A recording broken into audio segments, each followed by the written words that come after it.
Welcome back to Mystic Fix on 1019 and 94.1 NewsTalkSTL. We just heard from Lily Nova's positive experience photographing and channeling aliens. Now let's get an alternate view. Hi, Tom. Let's talk about aliens. My favorite subject.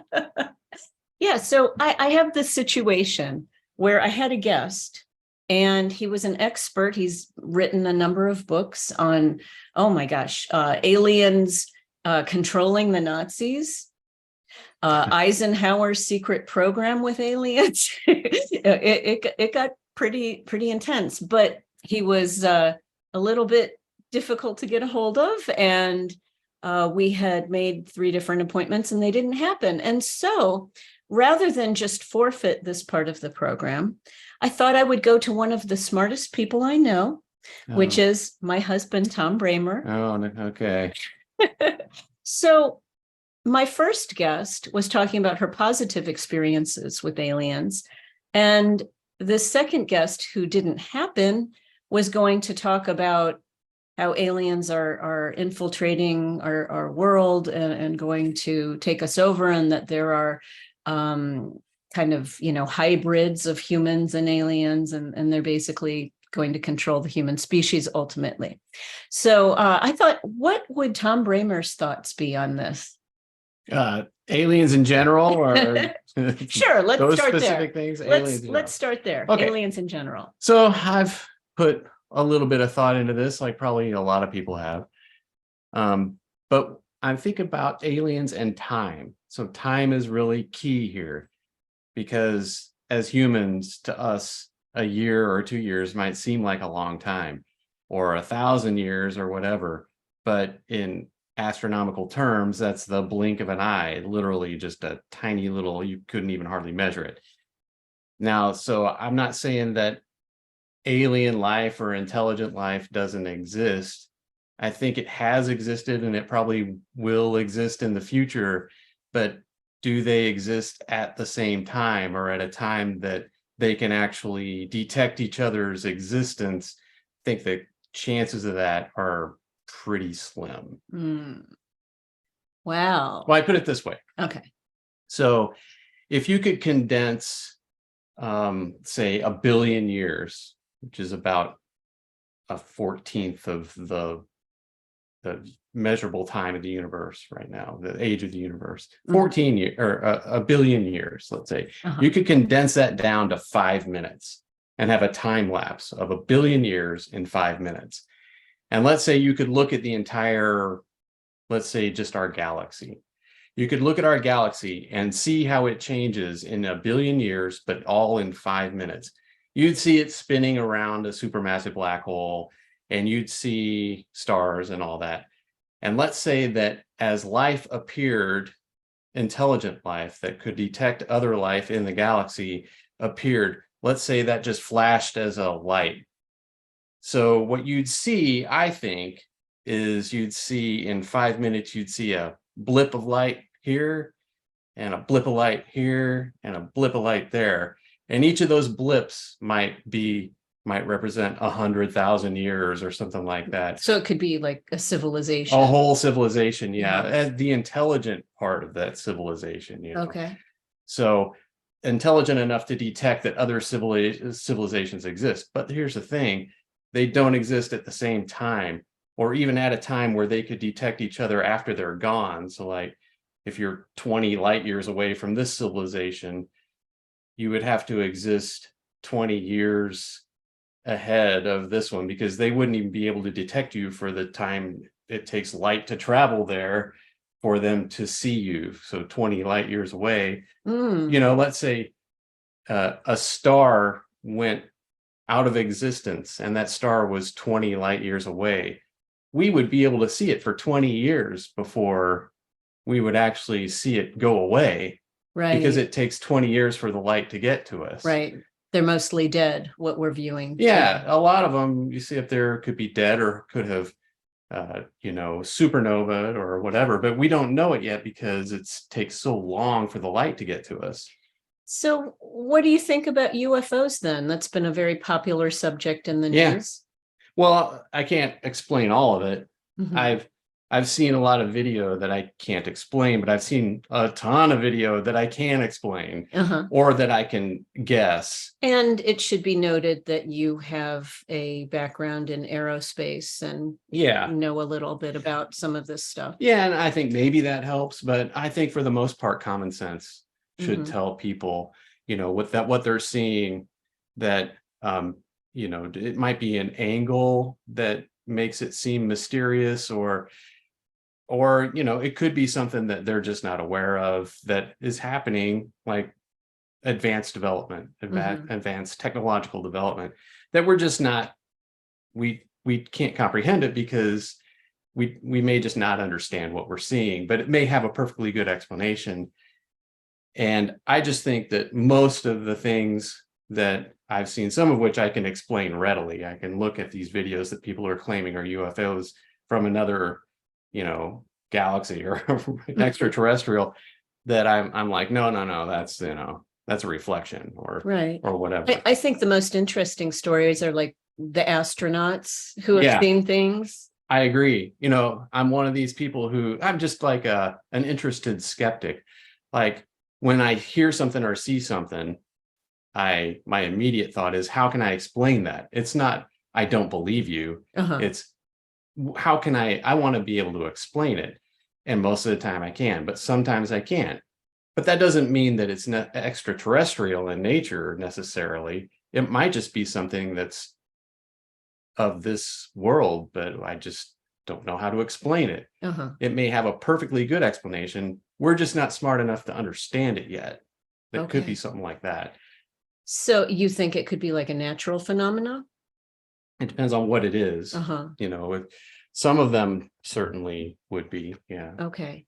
So what would you say about, you know, the stories of cattle mutilations or alien abductions? You know, there are many people, I know people who claim to have been abducted. Yeah, I mean, so I don't think those people are lying. Most of them. There may be some people out there that are trying to get attention, but I think for the most part, these people really believe it. But I also think that human psychology is incredibly complex and complicated, and I don't understand it, but a lot of the experts in psychology don't understand the human brain. It's you know, most of the brain is completely not understood at this point. Those things could be, you know, I don't know what they are, but I could come up, if I could think about it long enough, I could come up with an explanation that's more believable than I was abducted by aliens. It may seem that way to them. I'm sure it does. They're not lying. But as I said, it would be highly unlikely that aliens that are powerful enough to abduct you like that and do whatever they do would even exist, would come here, could come here, you know, because we're talking about thousands and thousands of light years of travel, the technology that they would have had to attain to be able to actually come here to do that, or to take you to where they are. And we're probably like bacteria as far as life. We would be so laughably, you know, rudimentary to them that they would probably just kill us, or they wouldn't even, may not even know they killed us, but you know, or why would they want to examine us? We're like bugs to them, you know, or less than bugs, of germs or whatever. To somebody, to a race that advanced, you know, I think a lot of scientists have said this very same thing. Well, so my earlier guest, my first guest on this show, Lily Nova, she's had positive experiences with aliens. And my feelings as a spiritual person, like I see that less about aliens and more about having a spiritual experience. So I can say, yes, she was channeling, or, and I talked to her about, you know, perhaps angels and aliens are the same thing. I have not seen an angel or an alien. Well, and now I stop myself and think, okay, well, I did have a vision of something which can be in that term of angels, but I've never seen a figure with wings or anything like that. You never were able to perceive it with your senses. Correct. And that's what it boils down to, is that, if you're a skeptic like I am, you want to have some perception of these phenomena with your senses. Five senses. Do you only Yeah. believe in five senses? Well, what I believe in, I mean, you could hypothesize that there are more senses, but you're going to have to prove that, Okay, gotcha. I'm saying that we provably have five senses. I'm not saying there aren't others, but I've not seen good evidence of it yet, or at least not proof. So as a scientist, you want to perceive these things because you trust your senses. It's too easy to be fooled by psychology. I mean, so Lily Nova saw and photographed.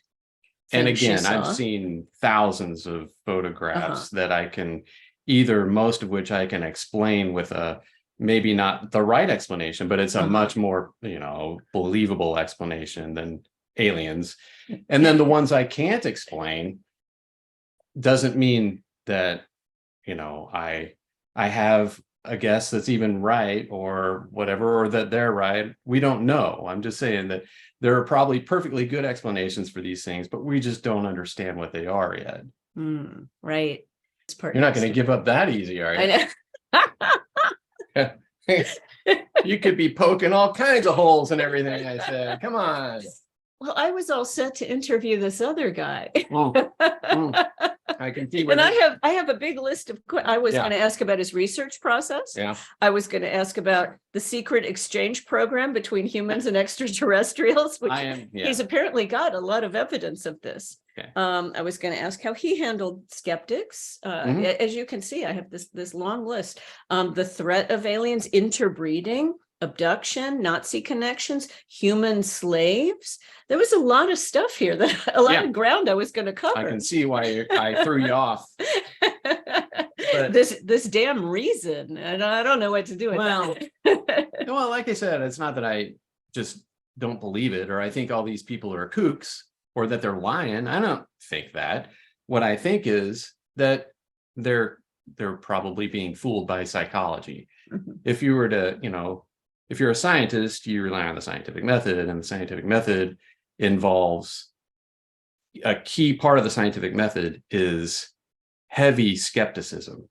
So where you're questioning everything that you're observing, because your psychology can fool you, your biases can fool you. So you rely only on, unbiased data. You may think one thing, and that's what, confirmation bias is. You want to take confirmation bias out of the process because that corrupts it. You take that out of it, then you can use the process to prove things. That's like the problem of everything right now. Confirmation bias. Well, everybody has very strong these days biases towards different things. And so they want so badly for the world to fit their perception or their thoughts, not their perceptions, but their thoughts. They want so badly that they're looking for any little thing they can to prove their preconceptions. Even when they don't exist, they make it exist in their psychology. But if they were to just trust their senses and trust reason, they would ultimately probably arrive at a different conclusion. Wow. Well, thank you, Tom Bramer. It's been a pleasure. Been great to be here. If you'd like to be one of our free tarot card readings in the third segment, you can register for our giveaway on mysticfix.com. Coming up, everyone's favorite, tarot card readings by yours truly. You're listening to Mystic Fix on News Talk STL 1019 and 94.1.